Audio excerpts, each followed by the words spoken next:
আমরা আমাদের দাদাকে মরতে দেখেছি, বাবাকে মরতে দেখেছি, মামাকে মরতে দেখেছি।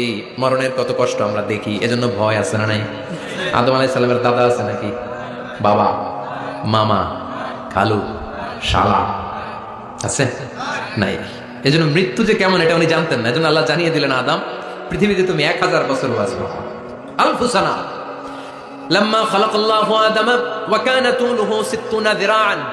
বুখারীর বর্ণনা, সাইয়েদনা আদম আলাইহিস সালামকে বানানোর পরে আল্লাহ 60 হাত লম্বা বানালেন। কয় হাত?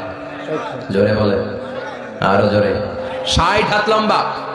এরপরে ওনার ঔরসে পৃথিবীতে যত নারী আসবে, পুরুষ আসবে রূহের জগতে, সবগুলো রূহকে বসিয়ে দিলেন বৈঠকে। সুবহানাল্লাহ। বিশাল কনফারেন্স রুম, আমরাও ছিলাম না? আমাদের রূহটাও ছিল। সাইয়েদনা আদম বললেন, আল্লাহ এরা কারা? আল্লাহ বললেন, আদম এগুলো সব তোমার সন্তান।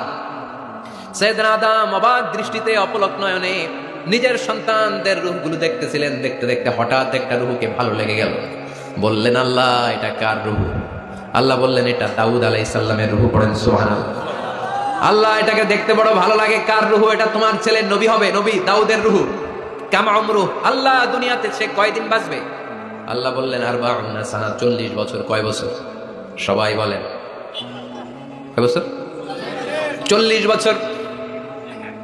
সাইয়েদনা আদম বললেন, মাবুদ আমার এত সুন্দর কলিজার টুকরা সন্তান দাউদ আলাইহিস সালামকে দুনিয়াতে মাত্র 40 বছর আপনি কেন দিলেন? আল্লাহ প্রথম মানুষ এবং নবী হিসেবে আপনার কাছে ফরিয়াদ করি, আমার ছেলে দাউদের বয়স বাড়ায়া দেন। আল্লাহ কয় না, হাদা কদ কুতিবা, এটা লেখা হয়ে গেছে। রুফিআতিল আকলাম ওয়া জাফফাতিস সুহুফ, লিখে ফেলছি, কালি শুকায় গেছে, এটা চেঞ্জ করা যাবে? সাইয়েদনা আদম বললেন, আল্লাহ আমি বাঁচবো কয় বছর? কয় তুমি থাকবা কয় বছর? আলফু সানা, 1000 বছর। মনে আছে? আল্লাহ আমার 1000 বছরের দরকার নাই, আমি আমার 1000 বছর থেকে 60 বছর আমার ছেলে দাউদের আমি দিয়ে দিলাম।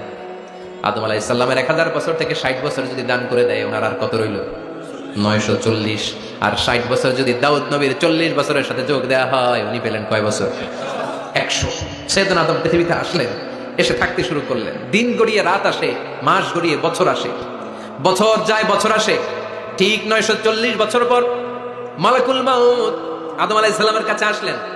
বললেন, আনা মালাকুল মাউত উকিলা বিকুম, আপনাদের জন্য আল্লাহ আমাকে বানিয়েছে রূহ কবজ করতে। ও আদম, আবুল বাশার, পৃথিবীর প্রথম মানব, প্রথম নবী, আপনার সময় শেষ, রেডি হন। কি হন?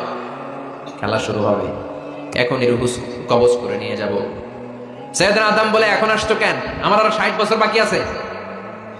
মালাকুল মাউত বলে, না, আপনি রূহের জগতে আল্লাহর কাছে আপনার সন্তান দাউদকে কয় বছর দিয়েছিলেন? 60 বছরের জন্য 940 বছর আপনার জন্য লেখা। আমি এখন আপনার রূহ কবজ করতে চাই। সাইয়েদনা আদম বলে, আমি মানি না, আমি কাউকে দেই নাই 60 বছর, আমি দেই নাই, আমি আরো বাঁচবো, আমি আরো বাঁচবো, 60 বছর আমি বাঁচবো, আমি দেইটাই নাই। মেয়ে যাও।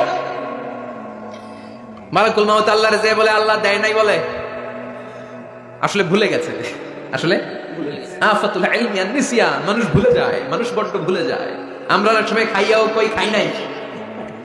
অনেক কিছু আপনি দিছিলেন কিন্তু ভুলে যাই, গলার নিচ দিয়ে নামার পরে কই তুমি কিচ্ছু দেও নাই। আছে না নাই? নাসিয়া আদম ফানাসিয়া বানু, আদম আলাইহিস সালাম ভুলে গেছেন, তাই আমরাও ভুল করি, ঠিক কি না? আলাইহিস সালাম ভুলছে, আমরাও ভুলে যাই। ওনাদের দোষ কি? ভুলে যায়, বেমালুম ভুলে যায়। আল্লাহ বললেন, মালাকুল মাউত আর জোরাজুরি করো না, 940 নয়, ঠিক 1000 বছর পরে আদমের কাছে যাবা। আমি আমার আদমের ভাগ্যে এই জিনিসটাই রেখে দিয়েছিলাম রে মালাকুল মাউত, আমি আগ থেকে এটাই রেখেছি, আমি জানতাম সে ভুলে যাবে। চিল্লা এখন সুবহানাল্লাহ। তার মানে পৃথিবীর সবচাইতে লম্বা মানুষ, 60 হাত লম্বা, এত শক্তিশালী আদম আলাইহিস সালাম শ্রীলঙ্কাতে প্রথম নেমেছিলেন। 1 লাফ দিলে আধা মাইল চলে যেতেন। সুবহানাল্লাহ। কি লম্বা মানুষ! থাকতে পারছে? কথা নাই। ঘুমে ধরছে? শেষ করে দেই। হ্যাঁ, আরো কয়েক মিনিট চলবে? চলবে। তাকবীর দেন, লিল্লাহি তাকবীর।